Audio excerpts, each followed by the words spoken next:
Do you know which West Wing character you are? Are you a brooding idealist like Toby Ziegler? Are you clumsy and sometimes overwhelmed yet determined and whip-smart like C.J. Craig? Or are you witty and easygoing like Donna Moss? Or how about which faction would you belong to in the Divergent series? Are you brave like Dauntless? Selfless like Abnegation? Or are you intelligent like Erudite or peaceful like Amity? If you were a tree, what kind of tree would you be? These days, you can take just about any kind of quiz on the internet. They range from the absurd to the semi-serious. Depending on the subject matter, we rarely give these quizzes much thought after we've taken them. Sure, we might post an update that we're just like Tyrion Lannister from Game of Thrones, but it doesn't seem to go much further than that. Except when it comes to what Hogwarts house you've been sorted into. Us fans of the Harry Potter series take that quiz especially serious.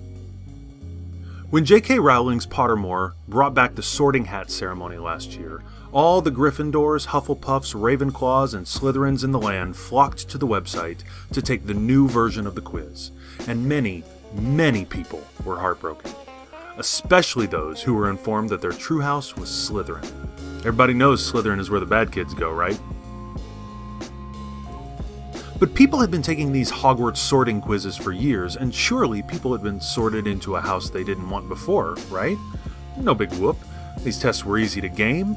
We know how to give the right answers. All we had to do was go back, take it again, and then we could post the results to Facebook. But at the time with Pottermore, you couldn't do that. Once you were sorted, you were sorted. You don't like the colors yellow and black? Tough. Hufflepuff it is. But it was hard for some people to accept. The questions the Sorting Hat asked were kind of vague, and with only one shot, the algorithm was difficult to game. And because of all the unofficial sorting quizzes through the years, people had an idea in their head that they belonged to one house or another. So to discover, right there on the official Harry Potter website, that you were not who you thought you were, it was more disturbing than a lot of people wanted to admit. And I think the officialness of this particular quiz added to the heartbreak. This sorting ceremony was designed with, we assumed, Rowling's direct involvement, and she knows these houses better than anybody over at BuzzFeed. She knows the characteristics and their nuances in ways we mere muggles never will. Unlike all the others, this sorting was legit. And to be fair, this isn't just me poking fun at silly Harry Potter fans who are disappointed with their sorting. I'm describing real feelings I've felt. For years, I have fancied myself a Hufflepuff. Hufflepuffs exhibit the values I cherish. Plus, they have the coolest mascot, let's be honest. And so you will not be surprised that when I logged on to Pottermore and went through the sorting ceremony, it didn't turn out as I had expected. I was sorted Ravenclaw. No. It's like I don't even know who I am anymore. Now, the obvious question in all of this is, why do I care? Why does it matter that some website sorted me Ravenclaw instead of Hufflepuff? Well, if this is what you're asking, then we need to have a talk, because you clearly do not understand the power of knowing and understanding your own personality. In 399 BCE, the philosopher Socrates stood trial for corrupting the youth of Athens. The charge was impiety, but what he was doing was just asking them to question their realities. According to Plato, he was found guilty and sentenced to either exile or death. He chose death, and he made his choice known with the statement, "The unexamined life is not worth living." This idea has been with us ever since. As humans, we want to know ourselves, but the problem is, we're actually very bad at knowing ourselves. Psychologist Bertram Forer wanted to see just how bad we were. He took a group of his students, gave them a personality test, threw out the results of that test, and handed each of them the same pre-written evaluation of their personality. And then he asked them to rate that evaluation on a scale of 0 to 5, 5 meaning excellent, 4 meaning good. Here's what he gave them. You have a need for other people to like and admire you, and yet you tend to be critical of yourself. While you have some personality weaknesses, you are generally able to compensate for them. You have considerable unused capacity that you have not turned to your advantage. Disciplined and self-controlled on the outside, you tend to be worrisome and insecure on the inside. At times, you have serious doubts as to whether you have made the right decision or done the right thing. You prefer a certain amount of change and variety, and become dissatisfied when hemmed in by restrictions and limitations. You also pride yourself as an independent thinker, and do not accept other statements without satisfactory proof. But you have found it unwise to be too frank in revealing yourself to others. At times you are extroverted, affable, and sociable, while at other times you are introverted, wary, and reserved. Some of your aspirations tend to be rather unrealistic. That kind of feels like you, doesn't it? Forer students thought so too, and so have hundreds of test subjects throughout the years. This little experiment consistently gets a rating of 4.2 from its subjects. In other words, anyone who reads this evaluation after taking a personality test believes it describes them with 84% accuracy. And that was exactly Forer's point. That paragraph could be applied to anyone. Anyone. When I read it, even knowing what it was, I thought, oh, that is me in a nutshell. There are good reasons we respond this way to various assessments of our personalities.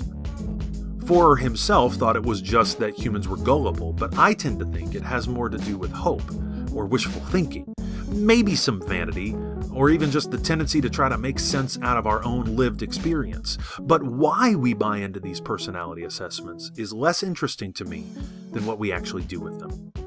Whether it's the Strengths Finder, the Enneagram, the Myers-Briggs Type Indicator, the True Colors Test, the DISC Assessment, the Keirsey Temperament Sorter, or even something like the newspaper horoscope, what we do when we feel known by these personality tests often ends up being a problem. Let's say you take one of these tests. My go-to is the Myers-Briggs Type Indicator, and let's say that the Myers-Briggs tells you you're an INFJ. That's my personality type. What the evaluation is telling you is that you are introverted, you get energy from being alone, that you trust your intuition about situations rather than rely on facts, that you make decisions based on how they feel instead of thinking them through, and that you like an ordered world as opposed to going by the seat of your pants. Now that's good as far as it goes, but we take it too far. We take these results and we assume they say something essential about who we are. I am what I am, and that's all that I am. I am what I am, what I am, what I am. I'm Popeye the Sailor Man. These aspects of our newfound personalities become inalterable to us. The test told us that we're feelers, and so we accept that and we lean into that. Our tendency to want everything to feel balanced and okay is continually reinforced by the choices we make, all the way to the point that we do not develop the capacity to logically think through a problem in order to solve it. We just make whatever decision is going to make everything okay. Now, whether it's the Myers-Briggs telling you you're an INFJ or the Enneagram telling you you're a 4, the result is the same. We believe certain stories about ourselves, and every action we take serves to reinforce that story. But these stories we tell ourselves about who we are just that. They're just stories. They're just explanatory constructs and models. No one can actually observe them. The problem is not that we have these stories, but that we confuse them with reality. We forget that the map is not the territory. And I think that's what's happening with this Pottermore sorting, and why we get, let's be honest, more than a little excited or upset when our results come in. We have a story we've been telling ourselves for a long time about who we are, and we are looking for something, anything, to confirm it, to explain it, to reinforce it. And so there's something quite meta going on here. We know that all these quizzes are not real, but we choose to make them real in our minds because of what we believe they say about us. To be sorted Gryffindor or Ravenclaw imbues us in our minds with the qualities we've read about in the books, the qualities our society lifts up as admirable, and this is why no one wants to be sorted into the same house as Malfoy, Crabbe, Goyle, or the Dark Lord himself. You can say, yeah, but what about Severus Snape all day long, but it won't matter. Lord Voldemort is Slytherin, and that's not me. So while understanding ourselves through these personality stories is a very good thing for a human to do, we need to be careful. We can take all the internet quizzes we want, or sit down for a battery of tests with a trained psychologist, but none of them will really, truly, ever answer the question of who you actually are. Except for me, damn it. Honey Badger don't care, y'all. Hey gang, thanks for taking time to watch the video this week. I do have one last postscript to this week's essay. I'm not saying that these personality tests don't reflect something about us. They do.